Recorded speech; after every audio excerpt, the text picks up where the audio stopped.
रुकिए और ज़रा सा इस कहानी को सुन लीजिए, फिर आगे बढ़ जाइएगा। इस कहानी का शीर्षक है बनाना और बिगाड़ना। एक गांव में दो मित्र रहते थे।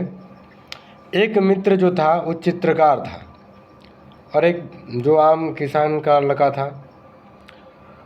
चित्रकार एक दिन एक कला बनाकर अपने मित्र के पास लाया। बोला, मित्र ये कला कैसी बनी हुई है, ये कैसा लग रहा है आपको? बोला, मित्र इसके बारे में मुझे जानकारी नहीं है, लेकिन इसको जानना है बढ़िया से, तो लोगों के बीच में रखो, गांव के बीचों बीच रखो और उस पर लिख दो कि जो कमियां हैं उसको, उस कमियों को बताइए। मित्र ऐसे ही करता है और जाता है गांव के बीचों बीच रख देता है और उस बोर्ड पे लिखता है, यदि इसमें कोई कमी है तो आप बताइए। लोग आते हैं, कोई छत तिरछा है, वृक्ष नहीं है, किताबें सही नहीं हैं, जो बनाया होता है उसमें कमियां खूब सारी निकाल देते हैं। जब उसका मित्र जाता है, उस पोस्टर को देखता है जो बनाया होता है कला, तो कमियां ही कमियां बनाए होते हैं, खूब सारी कमियां, और उस पोस्टर का जो उसका चित्र था उसको ख़राब कर दिए होते हैं।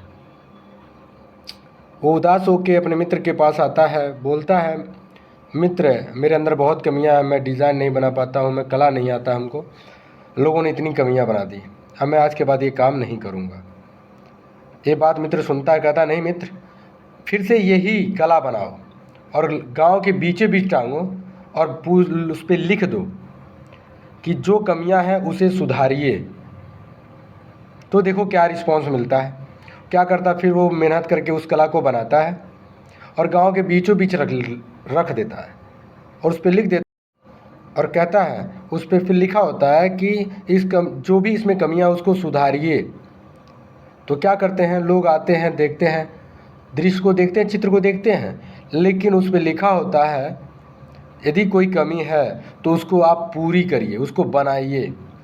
लोग आते हैं, जाते हैं, लोग पढ़ते हैं इस बात को, रिप्लाई नहीं देते, पढ़ते हैं, जाते हैं, आते हैं। तो कुछ देर बाद उसका मित्र जाता है और उस पोस्टर को उतार के लाता है, देखता कोई कुछ सुधार नहीं किया, ना कोई ख़राब किया। तो क्या उसका मित्र कहता है, मित्र देखो मेरी में कोई सुधार नहीं किया, कोई गलती नहीं है। तो उसने कहा, मित्र देखो मित्र, ये गांव है, ये अपना जो समाज है ना, वो आपकी कमियां खूब सारा गिनाएगा, आपको बिगाड़ेगा। जो भी काम करेंगे उसमें बिगाड़ने वाले बहुत सारे लोग होंगे, लेकिन बनाने वाला कोई नहीं होगा। तो लोगों की मत सुनो और अपने काम पे फोकस रखो, आगे बढ़ जाओगे। मैं Rishi Bhatt, the mind power classes, मेरी इच्छा सबको शिक्षा। पढ़ेगा इंडिया, बढ़ेगा इंडिया, भारत माता की जय। जैसा सोचेंगे वैसा बन जाएंगे, अपने फेर में रहिए, दुनिया के फेर में मत रहिए। धन्यवाद। यदि वीडियो अच्छी लगे तो शेयर जरूर करें। धन्यवाद।